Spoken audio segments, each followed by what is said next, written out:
আসসালামু আলাইকুম। আজকে আমি আপনাদেরকে দেখাবো কিভাবে মেয়েদের ঘটি প্যান্ট বানানো হয়।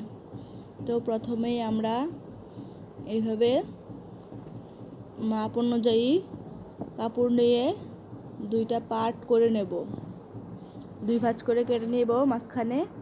এই তো সমান সমান দুইটা পার্ট হয়ে গেল। এগুলো এক একটা পার্ট, এক একটা পা, প্যান্টের এক একটা পা।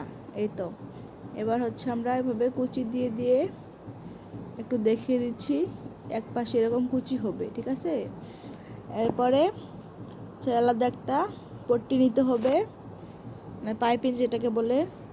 এই কাপড়ের উপরে কাপড়টা হচ্ছে আমরা এই যে এরকম কাপড় নিয়ে নিয়েছি, আর যে কাপড়টা মানে বড় কাপড়টা যে আছে প্যান্টে, সেই কাপড়টা আমরা পয়েন্ট করে নেব যেন কুচিগুলো এক জায়গায় কম বেশি হয়ে না যায়। এরপরে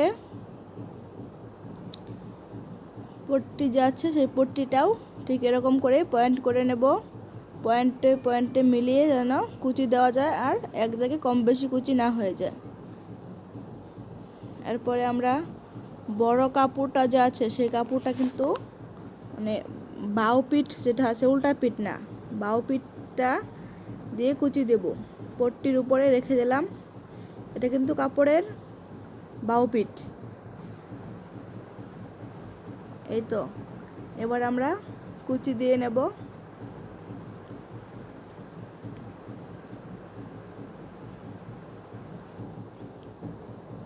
সুন্দর করে পয়েন্টে পয়েন্টে মিলিয়ে আমরা কুচি দিয়ে নেব।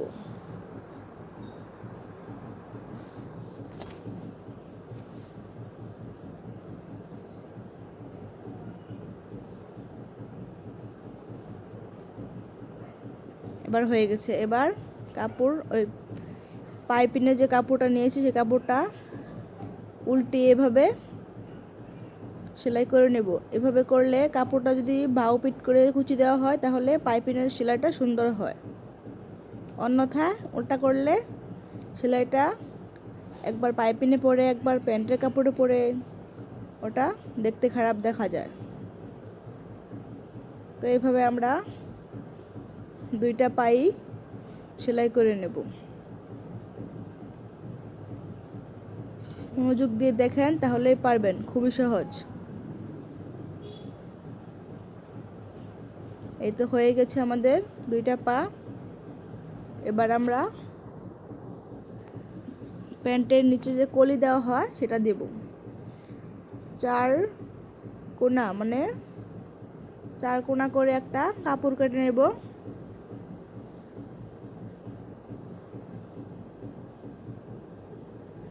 এই তো পাইপিংটুকু ছেড়ে তারপরে ধরবো কাপড়টা এভাবে।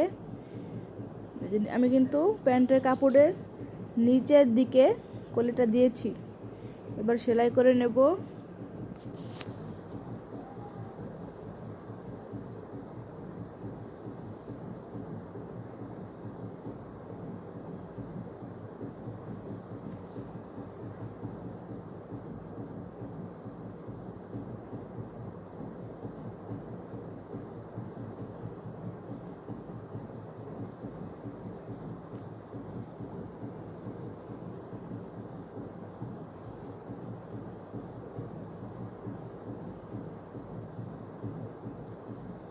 এরপরে আর একটা পা, মানে এই ওই পায়ের যে একটা সাইড আছে সেই সাইড আর এক সাইডের সাথে লাগিয়ে সেলাই করে নেব।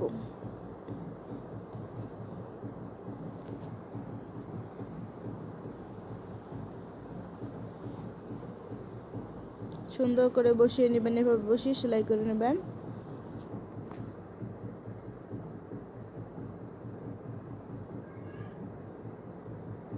এই তো এবার হয়ে গেল একটা পার সেলাই।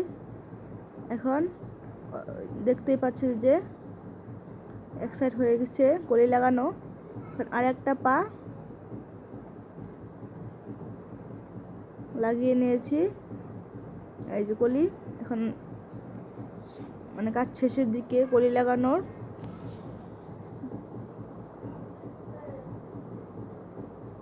তো এখন একবারে উপরে সেলাই করে নিয়ে যাব। হাই সহ সেলাই হয়ে গেল। রাবার গড় পর্যন্ত সেলাই করা হয়ে যাবে। এরপর শুধু থাকবে রাবার গড়টুকু বাকি।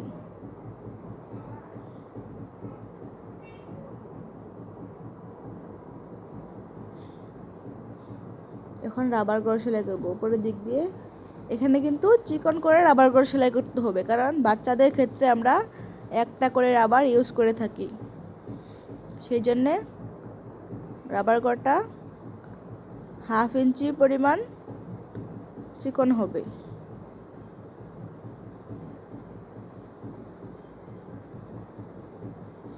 আমরা কিন্তু রাবার ঢোকানোর জন্য একটু ফাঁকা রেখে দিব। এরপরে আমরা রাবার ঢুকিয়ে নিব, পরিমাণ মতো রাবার ঢুকিয়ে নিব রাবার ঘরে।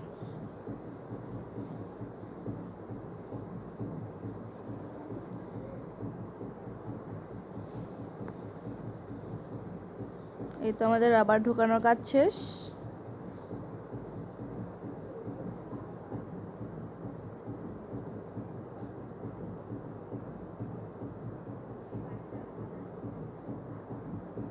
এই তো বেবি পড়ে ফেলেছে।